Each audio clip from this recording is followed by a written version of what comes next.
warahmatullahi wabarakatuh. Bagaimana kabarnya hari ini anak-anak? Semoga sehat selalu dan selalu dalam lindungan Allah Subhanahu wa taala. Amin amin ya rabbal. Ketemu dengan Pak Gigi di mata pelajaran Sejarah Kebudayaan Islam. Kali ini kita akan membahas terkait dengan misi dakwah Nabi Muhammad Shallallahu Alaihi Wasallam di Mekah. Nah, apakah kalian sudah siap? Mari kita bahas bersama-sama. Anak-anakku sekalian, sebelum kita membahas misi dakwah dari Rasulullah SAW, kita harus mengetahui dulu bagaimana kondisi masyarakat Arab sebelum Islam dalam hal kepercayaan, sosial, ekonomi, dan juga politiknya.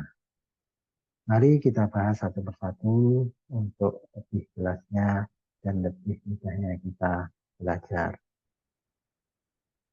Yang pertama adalah kondisi kepercayaan atau agama. Jadi, masyarakat Arab sebelum datangnya Islam ini sudah mempunyai beberapa kepercayaan dan juga agama, yaitu mereka menyembah malaikat, kemudian menyembah jin, menyembah ruh, menyembah bintang-bintang, menyembah berhala, juga ada yang beragama Yahudi dan Nasrani. Tentunya semua kepercayaan dan agama-agama ini adalah peninggalan dari turun-temurun nenek moyang mereka. Kondisi yang berikutnya akan kita bahas adalah kondisi sosial. Kondisi sosial masyarakat Arab ini adanya praktek perbudakan. Jadi orang-orang yang ada di dalam kekuasaan orang lain atau disebut budak ini sering diperjualbelikan.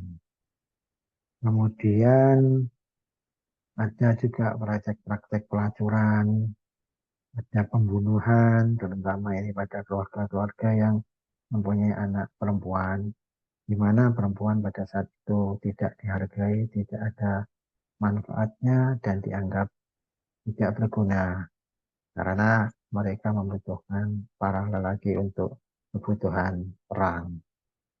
Ada juga perampokan-perampokan dan pencurian dan kebiasaan mabuk-mabukan minuman keras. Ini juga menjadi adat atau hal-hal yang sering dilakukan oleh masyarakat Arab, termasuk juga dengan judi. Itu adalah kondisi-kondisi sosial yang terjadi di masyarakat Arab. Yang berikutnya, ini adalah kondisi perekonomian. Perekonomian bangsa Arab pada saat itu ditopang oleh tiga hal. Yang pertama adalah perdagangan. Ini dilakukan oleh masyarakat perkotaan, khususnya di daerah Mekah. Yang kedua, ini juga pertanian. Sering dilakukan atau biasa dilakukan oleh orang-orang yang tinggal di daerah yang cukup subur dengan menanam buah-buahan dan sayur-sayuran. Yang ketiga, ini adalah bidang peternakan. Banyak dilakukan oleh masyarakat pinggiran yang hidup di daerah-daerah yang kering, yang tandus, yang berpindah-pindah tempat. Nah ini atau nomaden, nah ini mereka melakukan atau perekonomiannya dengan cara beternak. Kondisi selanjutnya kita bahas terkait dengan kondisi politik. Pada saat itu, bangsa Arab cenderung dengan suku-suku atau kabilah-kabilah, ini kelompok-kelompok. Sehingga pada saat itu tidak ada pemerintahan utama atau pemerintahan yang terpusat dan lebih fanatik kepada kesukuan. Setiap suku mempunyai aturan dan mempunyai pemerintahan masing-masing. Itulah tidak ada yang namanya pemerintahan yang sentral. Nah, anak-anak sekalian, setelah kita mengetahui latar belakang atau kondisi penduduk Arab pada saat sebelum Islam, kita lanjutkan dengan misi dakwah Nabi Muhammad Shallallahu Alaihi Wasallam pada saat itu. Kondisi sosial yang sering kita sebut dengan jahiliyah ini akhirnya Allah mengutus Nabi Muhammad untuk melakukan dakwah kepada orang-orang tersebut. Lalu, apakah prioritas misi dakwah dari Rasulullah SAW? Ayo, adakah yang tahu? Ya, jadi prioritas misi utamanya yaitu meluruskan akidah dan juga memperbaiki akhlak orang-orang Arab, terutama yang sering melakukan kegiatan-kegiatan jahiliyah pada saat itu. Apakah dakwah ini langsung diterima? Oh, tidak tentunya.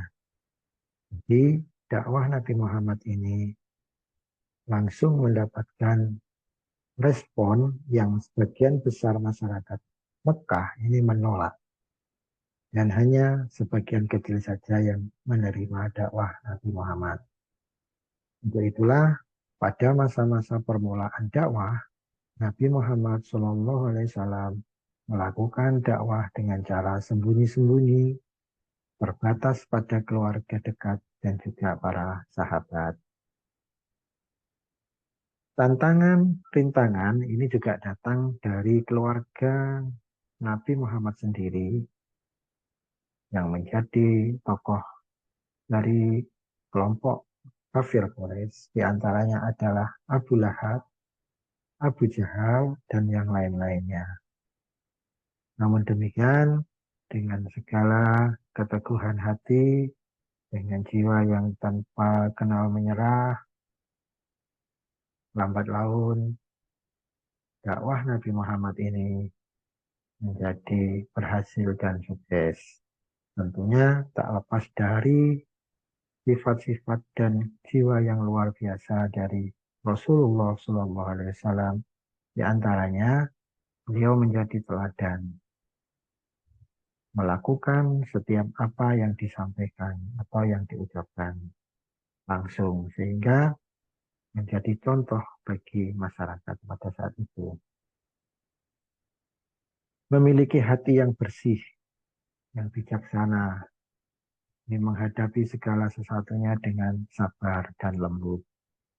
Pemaaf tanpa ada rasa dendam, semuanya dimaafkan oleh Rasulullah. Kemudian beliau selalu memintakan ampun atas umat-umatnya. Beliau sebagai pemimpin tidak memaksakan kehendak. Sehingga ketika ada suatu hal yang perlu diputuskan, beliau tidak memutuskan sendiri, tetapi menggunakan cara musyawarah. Yang tak kalah luar biasa, beliau selalu bermunajat, berdoa kepada Allah untuk seluruh umatnya dan juga untuk beliau agar selalu diberi kekuatan dan kesabaran dalam melaksanakan dakwah-dakwah beliau. Nah, anak-anakku, dengan pembahasan tema ini, Bapak berharap kalian akan semakin paham, juga semakin tahu, dan juga bisa mengambil ibrah, hikmah dari sifat-sifat Rasulullah dalam melaksanakan dakwah beliau. Ya, semoga video ini bermanfaat. Ketemu lagi di lain waktu dengan pembahasan tema yang lainnya. Akhirnya, wassalamualaikum warahmatullahi wabarakatuh.